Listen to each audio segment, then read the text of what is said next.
आज शुरुआत करने वाले हैं एक छोटे से टॉपिक की जिसका नाम है डीएनए फिंगरप्रिंटिंग। तो बात करते हैं डीएनए फिंगरप्रिंटिंग क्या होता है, क्यों किया जाता है, कैसे डिस्कवर हुआ, क्या मैकेनिज्म्स होते हैं, ये सारी बातें।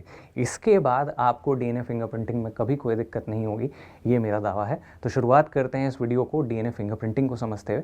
तो डीएनए फिंगरप्रिंटिंग, देखिए फिंगरप्रिंट क्या होता है ये आप लोग जानते हैं कि फिंगरप्रिंट एक यूनिक आइडेंटिटी होती है किसी भी पर्सन की। अब डीएनए फिंगरप्रिंटिंग को अगर हम लोग समझें तो पुराने ज़माने में होता क्या था कि फिंगरप्रिंट्स को लिया जाता था और हर जगह फिंगरप्रिंट्स का यूज़ किया जाता था, क्योंकि हर पर्सन का जो फिंगरप्रिंट होता है वो अलग होता है, राइट।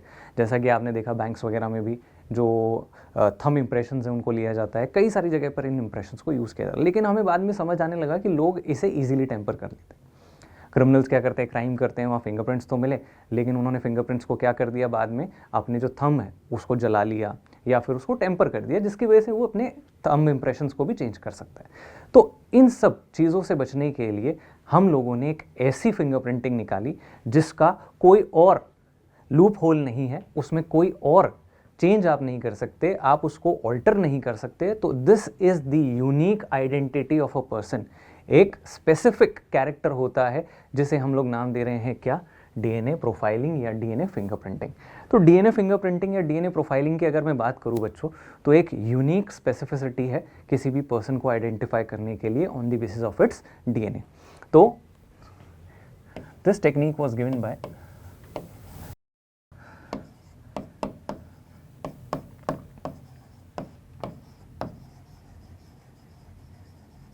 Sir Alec Jeffrey. हमारे पास सबसे पहले एक टर्म आता है ह्यूमन जीनोम। क्या होता है, DNA content of a haploid cell is called genome. ठीक, अब ह्यूमन जीनोम में साइज क्या है,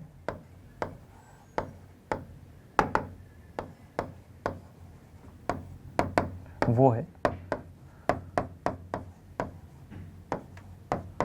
3.3 इंटू 10⁻⁹ बेस पेयर्स। ठीक, ये हमारी ह्यूमन जीनोम का साइज होता है। अब इस जीनोम की फर्दर बात करें बच्चों, तो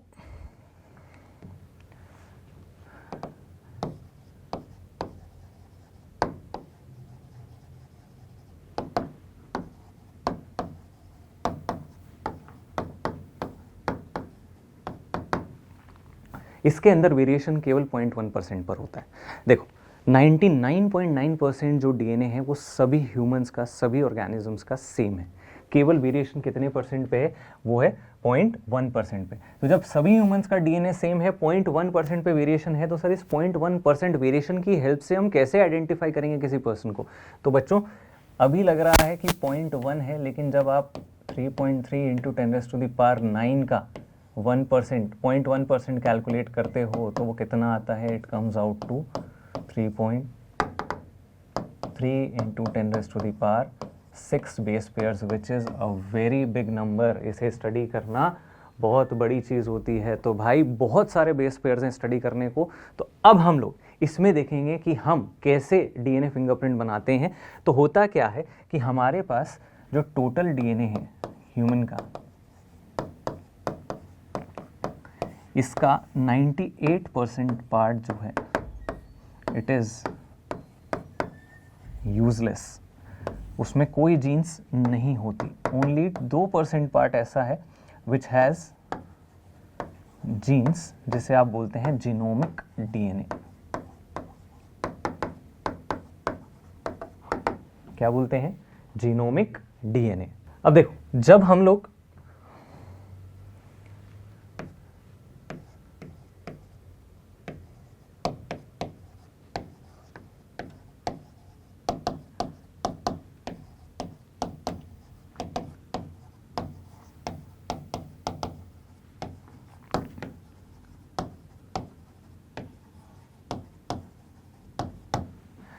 लोग डेंसिटी सेंट्रीफ्यूगेशन करते हैं किसका, ह्यूमन जीनोम का, तो हम क्या देखते हैं कि यहाँ पर हमें कुछ मिलती हैं इस तरह से मेजर पीक्स और कुछ इस तरह से मिलती हैं माइनर पीक्स। तो ये हैं major peaks which are formed bye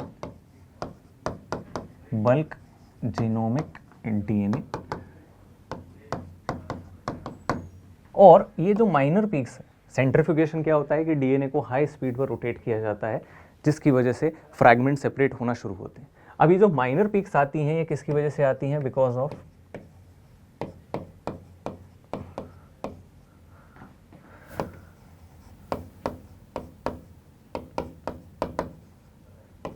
repetitive DNA sequences, जिनको हम लोग नाम देते हैं सैटेलाइट डीएनए। ठीक, तो यहां पर आपके पास ये जो माइनर पीक्स आती हैं वो किसकी वजह से आई? Because of satellite DNA. अब क्या होता है सैटेलाइट डीएनए, इसकी बात करते हैं कि सैटेलाइट डीएनए क्या होता है, ये क्या काम करता है। तो देखिए सैटेलाइट डीएनए जो है ये है रिपीटेटिव डीएनए सीक्वेंसेस। ठीक, अब ये जो रिपीटेटिव डीएनए सीक्वेंसेस हैं, ये डीएनए सीक्वेंसेस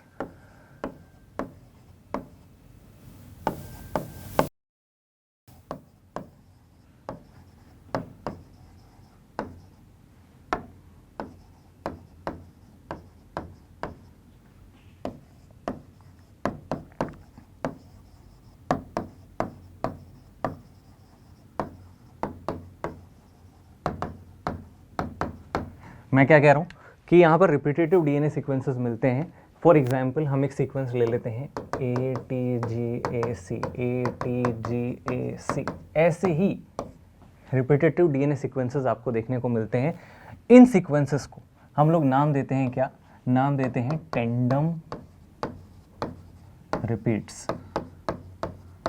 ठीक, तो हर डीएनए के अंदर आपको ऐसे रिपीटेटिव सीक्वेंसेस देखने को मिलेंगे, यानी कि जो सैटेलाइट डीएनए है वो क्या है कि किसी ने खाली जगह भरनी थी तो उसको भरने के लिए ABCD ऐसे करके बार बार लिख दिया है। तो सेम यहाँ पर ATGAC या फिर और कोई सीक्वेंस है वो बार बार रिपीट होता है, तो जो रिपीटेटिव सीक्वेंसेस हैं उन्हें आप नाम देते हैं टेंडम रिपीट्स।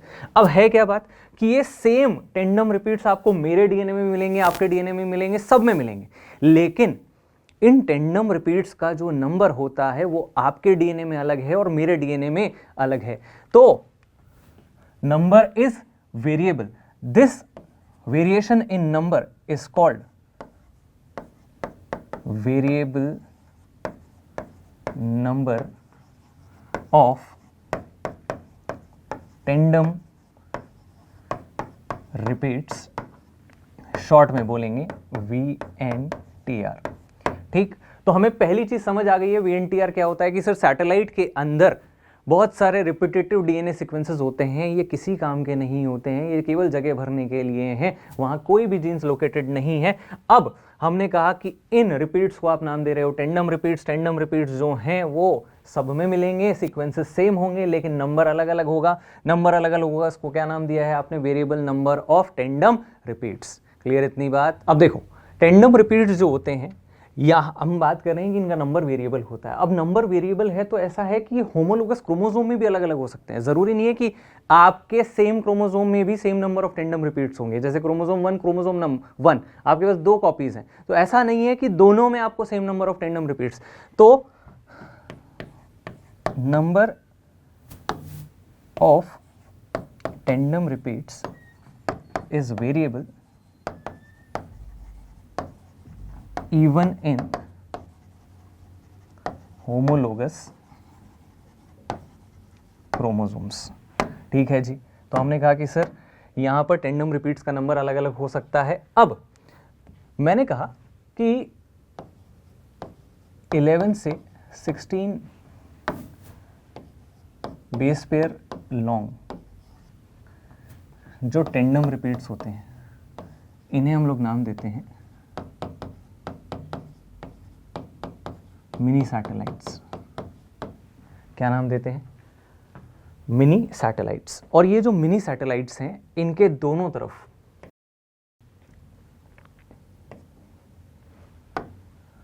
क्या प्रेजेंट होता है?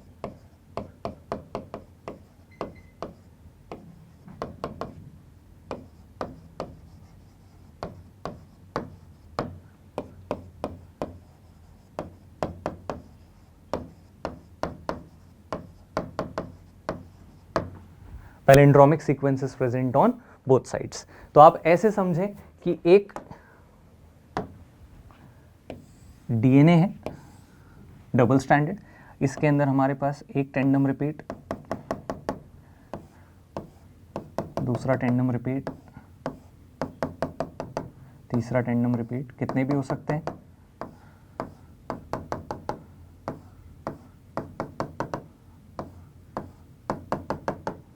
ठीक, तो ये तो हो गया आपके पास टेंडम रिपीट।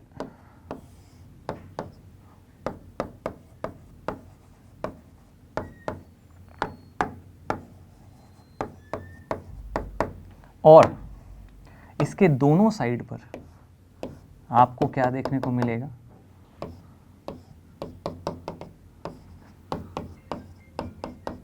Palindromic sequence. ठीक, अब इस पूरे यहां से लेकर यहां तक के स्ट्रक्चर को, इसको तो हमने बोला टेंडम रिपीट, इस पैलिंड्रोमिक सीक्वेंस के साथ वाले स्ट्रक्चर को आप नाम देते हैं क्या? Restricted fragment. ठीक, या फिर शॉर्ट में बोला आरएफ।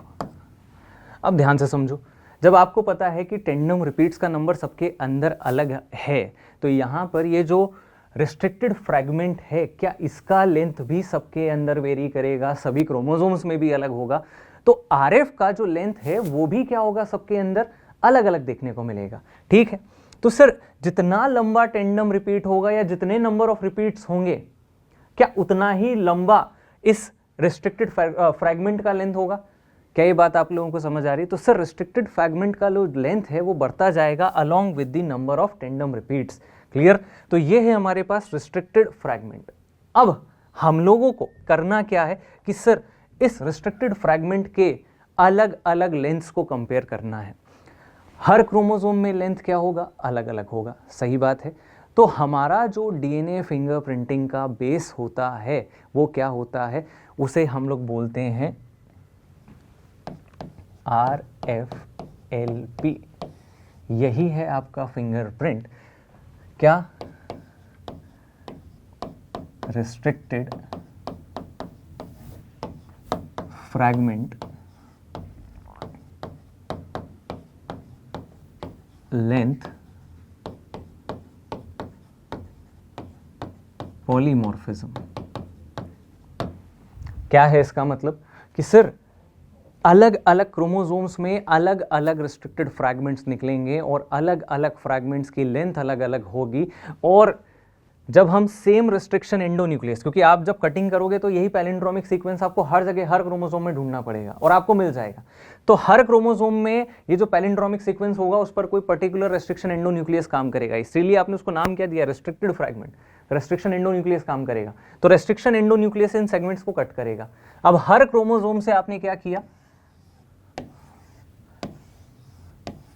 ये जो आरएफ रीजन्स थे वो निकाल लिए। इसमें मान लो लेंथ ऐसी है, इसमें लेंथ ऐसी है ना। इसी तरह से आगे क्रोमोसोम्स में आपने एक शीट के ऊपर क्रोमोसोम 1 की ये लेंथ, क्रोमोसोम 2 की ये लेंथ, इस तरह से क्या किया?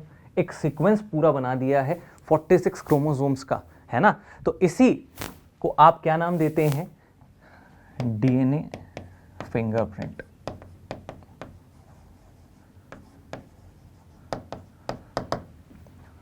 क्लियर?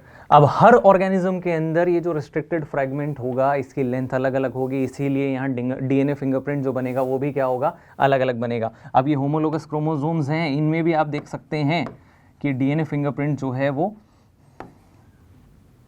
अलग अलग आपको देखने को मिल रहा है। क्लियर? अब मैचिंग कैसे की जाती है? मान लो एक ऑर्गेनिज्म है, फॉर एग्जाम्पल हम इसको एक एग्जाम्पल से समझते हैं कैसे RFLP बनाए जाते हैं। मान लो क्राइम सीन पर हमें क्या मिला, एक DNA सैंपल, हमने उससे बनाया RFLP। RFLP उसका तैयार किया गया, उसमें आपको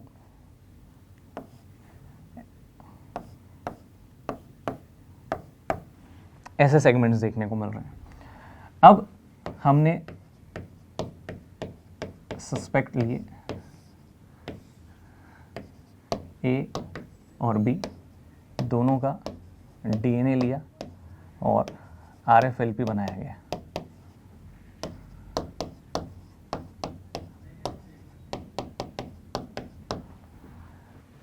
अब हमने क्या देखा कि सस्पेक्ट A का RFLP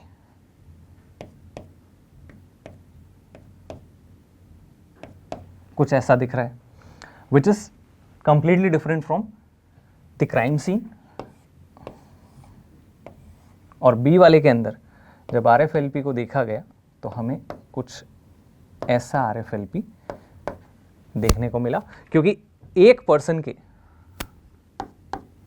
जो RFLP होंगे वो किसी भी सेल से आप DNA को निकालो, उसके DNA के तो RFLP आप किसी भी सेल से लोगे वो क्या दिखेंगे, आपको सेम दिखेंगे, राइट। क्रोमोसोम्स पर अलग अलग होंगे, लेकिन एक क्रोमोसोम पे जो है वही सेम दूसरे सेल में सेम क्रोमोसोम पर आपको देखने को मिलेगा। तो ये RFLP मैच होने से हमें पता चल गया कि जो हमारा सस्पेक्ट है वो कौन है, कंफर्म क्रिमिनल जो है वो कौन है, कि भाई B है। बात समझ आ रही है। तो इस तरह से ये पैटर्निटी टेस्टिंग में, यानी कि आइडेंटिफाइंग द फादर और मदर ऑफ अ चाइल्ड, है ना, या फिर इसको क्राइम सीन्स पर क्रिमिनल्स को फाइंड करने के लिए यूज़ किया जाता है। तो this is all about DNA fingerprinting. हमें 2-3 टर्म्स को याद रखना है। इंपॉर्टेंट टर्म्स क्या क्या हैं हमारे पास, सबसे पहले टेंडम रिपीट्स क्या होते हैं, दूसरा सैटेलाइट DNA क्या होता है, तीसरा मिनी सैटेलाइट किसको बोलेंगे, चौथा है हमारे पास यहाँ पर variable number of tandem repeats VNTR क्या होता है, उसके बाद रिस्ट्रिक्टेड फ्रैगमेंट क्या है और RFLP क्या है। ये 5-6 टर्म्स अगर आप लोगों को अच्छे से क्लियर है तो DNA फिंगरप्रिंटिंग में आपको कोई दिक्कत नहीं आने वाली है। और ऐसे ही और छोटे छोटे माइक्रो टॉपिक्स के लिए इस चैनल को सब्सक्राइब ज़रूर करें, क्योंकि मैं ऐसे छोटे छोटे टॉपिक्स आप लोगों के लिए कुछ ना कुछ लाता रहूँगा इस चैनल पर। तो जुड़े रहें चैनल के साथ। Thank you.